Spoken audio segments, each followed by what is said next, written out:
اسلام کی تعلیمات انسانی سوسائٹی کی تشکیل کے لیے بنیادی اہمیت کی حامل ہیں۔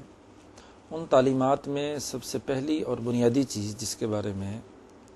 انبیاء علیہم السلام کو حکم دیا گیا کہ وہ انسانیت میں عدل و انصاف قائم کرنے کے لیے جدوجہد اور کوشش کریں۔ قرآن حکیم کی سینکڑوں آیات میں اس بات کا حکم دیا گیا ہے کہ لوگوں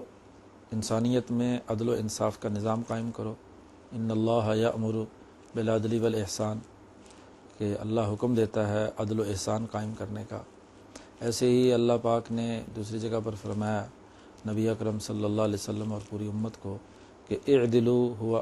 هو اقرب للتقوی، عدل و انصاف کا نظام قائم کرو کہ یہ تقوی کے سب سے قریب تر ہے۔ تو قرآنی تعلیمات میں انسانی سوسائٹی میں عدل و انصاف قائم کرنے کی بڑی بنیادی اہمیت ہے۔ یہی وجہ ہے کہ تمام انبیاء کو اس بات کی ذمہ داری سونپی گئی کہ وہ انسانی سوسائٹی میں سے ظلم کو ختم کریں اور عدل قائم کریں۔ جتنے بھی انبیاء علیہم السلام کے واقعات قرآن حکیم نے بیان کیے ہیں تو اس میں ان کے پیش نظر یہی بات رہی کہ وہ اپنے دور کے فرعون، نمرود، شداد، حامان، قارون اور یہودی خصلت جو حکمران طبقات رہے ہیں ان کے بپا کیے ہوئے ظلم کو راستے سے ہٹایا جائے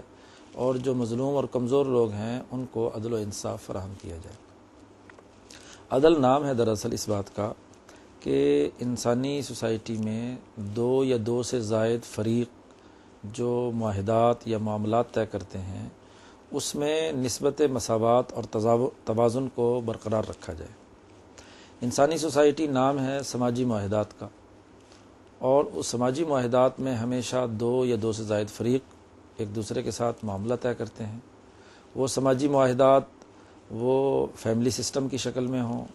قومی نظام زندگی کی شکل میں ہوں، خرید و فروخت لین دین کی صورت میں ہوں، یا بین الاقوامی سطح پر ممالک کے درمیان ہوں۔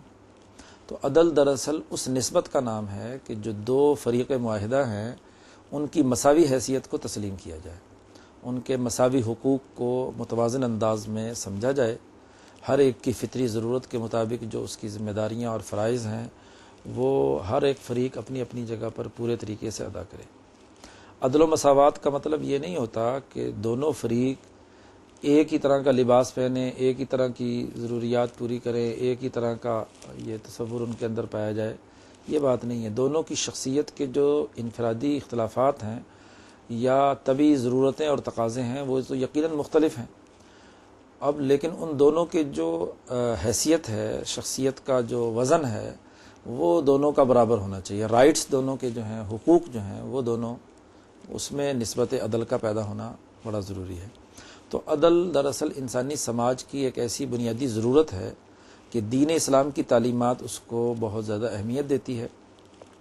اور چونکہ انسانی سماج کی تشکیل کے لیے قرآن حکیم رہنمائی دیتا ہے تو اس نے اپنی تعلیمات میں اس بات کو بہت اہمیت کے ساتھ بیان کیا ہے کہ سوسائٹی میں عدل قائم ہو اور ظلم اس کی ضد ہے، اور اس ظلم کا خاتمہ ہو۔ ظلم کسے کہتے ہیں کہ ایک چیز کا ایک مقام اور مرتبہ تھا یا ایک مساوی حیثیت تھی، اس کو آپ نے گرا دیا، دوسری جگہ پر رکھ دیا۔ اور عدل کہتے ہیں کہ ہر چیز کو اپنی اپنی ٹھیک جگہ پر رکھا۔ عربی میں اس لیے کہا جاتا ہے کہ عدل نام ہے وضع الشیء فی محلہ، کہ ہر چیز کو اپنے مرتبے اور مقام پر رکھ کر اس سے کام لیا جائے۔ اور ظلم نام ہے وضع الشیء فی غیر محلہ، یعنی چیز کو اپنے اصل مقام سے ہٹا کر اس کو دوسرے مقام پر استعمال کرنا یا اس کا مس یوز کرنا، یہ گویا کہ ظلم ہے۔ تو اسلام ظلم کے خاتمے کی بات کرتا ہے اور عدل و انصاف کے قائم کرنے کی اہمیت بیان کرتا ہے۔